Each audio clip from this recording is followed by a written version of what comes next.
யாத்திராகமம் அதிகாரம் 13 வசனம் 1. கர்த்தர் மோசேயை நோக்கி, வசனம் 2. இஸ்ரவேல் புத்திரருக்குள் மனிதர்களிலும் மிருக ஜீவன்களிலும் கர்ப்பத்திற்கு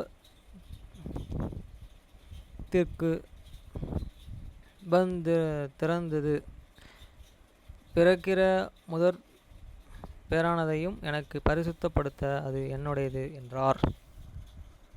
வசனம் 3. அப்பொழுது மோசே ஜனங்களை நோக்கி, நீங்கள் அடிமைத்தன வீட்டானாகிய எகிப்திலிருந்து புறப்பட்ட இந்த நாளை நினைவு கூறுங்கள். கர்த்தர் பலத்த கைகளினாலே உங்களை அவ்விடத்திலிருந்து புறப்பட பண்ணினார். ஆகையால் நீங்கள் புளித்த அப்பம் புசிக்க வேண்டாம். வசனம் 4. ஆபீப் மாதத்தின் அந்த நாளிலே நீங்கள் புறப்பட்டீர்கள். வசனம் 5. ஆகையால் கர்த்தர் உனக்கு கொடுப்பேன் என்று உன் பிதாக்களுக்கு ஆணையிட்ட பாலும் தேனும் ஓடுகிறமான தேசமாகிய கானானியர், எத்தியா, எமோரியா, ஏவியா, எபோசியா என்பவர்களுடைய தேசத்திற்கு உன்னை வரப்பண்ணும் காலத்தில் நீ இந்த மாதத்திலே இந்த ஆராதனை செய்வாயாக. வசனம் 6. புளிப்பில்லா அப்பத்தை 7 நாள் அளவு புசிக்க கடவாய். 7ஆம் நாளிலே கர்த்தருக்கு பண்டிகை ஆசரிப்படுவதாக. வசனம் 7. அந்த 7 நாளும் புளிப்பில்லாத அப்பம் புசிக்க வேண்டும். புளிப்பில்லா அப்பம் முன்னிடத்தில் காணப்படும் உன் எல்லைக்குள் எங்கும் புளித்த மாவும் உன்னிடத்தில் காணப்பட வேண்டும். வசனம் 8. அந்த நாளிலே நீ உன் புத்திரனை நோக்கி, உன் எகிப்திலிருந்து புறப்படுகையில் கர்த்தர் எனக்கு செய்ததற்காக அப்படியே நடப்பிக்கப்படுகிறது என்று சொல்லி.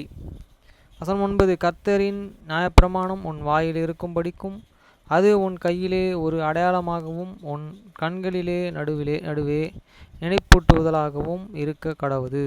பலத்த கையினால் கர்த்தர் உன்னை எகிப்திலிருந்து புறப்பட பண்ணினார்.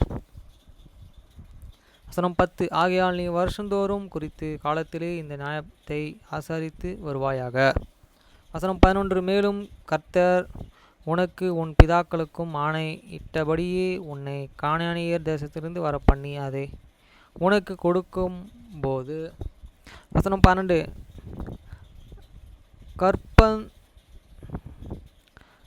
கர்ப்பந்திறந்த பிறக்கும் அனைத்தையும் உனக்கு இருக்கும் மிருக ஜீவன்களின் தலையிற்று அனைத்தையும் கர்த்தருக்கு ஒப்பு கொடுப்பாயாக. அவைகள் ஆண்கள் கர்த்தருடையவைகள். வசனம் 13. கழுதையின் தலையிற்றை எல்லாம் ஒரு ஆட்டுக்குட்டியால் மீட்கொள்வாயாக. மீட்கவிட்டால் அதன் கழுத்தை முறித்து போடு. உன் பிள்ளைகளின் முதற்பேறான சகல நரஜீவன்களையும் மீட்டு கொள்வாயாக. வசனம் 14. பிற்காலத்தில் உன் குமாரர்கள்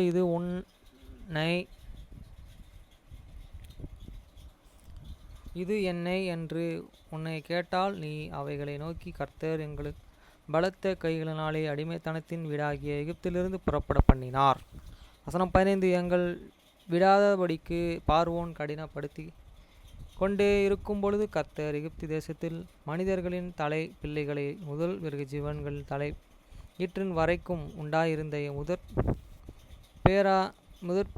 முதற்பேறுகள் யாவையும் கொன்று போட்டார். ஆகையால் கர்ப்பம் திறந்து பிறக்கும் ஆணை எல்லாம் நான் கர்த்தருக்கு பலியிட்டு என் பிள்ளைகளின் முதற்பேறானதையும் மீட்டுக்கொள்கிறேன். வசனம் 16. கர்த்தர் எங்களை பலத்தை கையினால் எகிப்திலிருந்து புறப்பட பண்ணியதற்கு இது உன் கையினால் அடையாளமாகவும் உன் கண்களின் நடுவே ஞாபகக்குறியாகவும் இருக்க கடவுது என்று சொல்லுவாயாக என்றான். வசனம் 17. பார்வோன் ஜனங்களை போக விட்ட பின்பு ஜனங்கள் யுத்தத்தை கண்டால் மனமடிந்த எகிப்தியருக்கு திரும்புவார்கள் என்று சொல்லி பெலிஸ்தியரின் தேச வழியாய் போவது சமீபமானாலும் தேவன் அவர்களை அந்த வழியை நடத்தாமல். வசனம் 18. சிவந்த சமுத்திரத்தின் வனாந்தரத்திலே வழியாக ஜனங்களை சுற்றி போக பண்ணினார். இஸ்ரவேலின் புத்திரர் எகிப்து தேசத்திலிருந்து அணி அணியாய் புறப்பட்டு போனார்கள். வசனம் 19. மோசே தானோடு கூட யோசேப்பின் எலும்புகளையும் எடுத்துக்கொண்டு போனான். தேவன் நிச்சயமாகவே உங்கள் சந்திப்பார், அப்பொழுது உங்களுடன் கூட என் எலும்புகளையும் இவ்விடத்திலிருந்து கொண்டு போங்கள் என்று யோசிப்பு சொல்லி இஸ்ரவேலின் புத்திரை உறுதியாய் ஆணை இடும்படி செய்திருந்தான். வசனம் 20. அவர்கள் சுக்கோத்திலிருந்து பிரயாணப்பட்டு வனாந்தரத்தின் ஓரமாய் ஏத்தேமில் பாளையம் இறங்கினார்கள். வசனம் 21. அவர்கள் இரவும் பகலும் வழி நடக்கும் கூடாம போகும் படிக்கு கர்த்தர் பகலிலே அவர்கள் வழி நடத்த மேகஸ்தம்பத்திலும் இரவிலே அவர்களுக்கு வெளிச்சம் காட்ட அக்னி ஸ்தம்பத்திலும் அவர்களுக்கு முன் சென்றார். வசனம் 22. பகலிலே மேகஸ்தம்பமும் இரவிலே அக்னி ஸ்தம்பமும் ஜனங்களிடத்திலிருந்து விலகி போகவில்லை.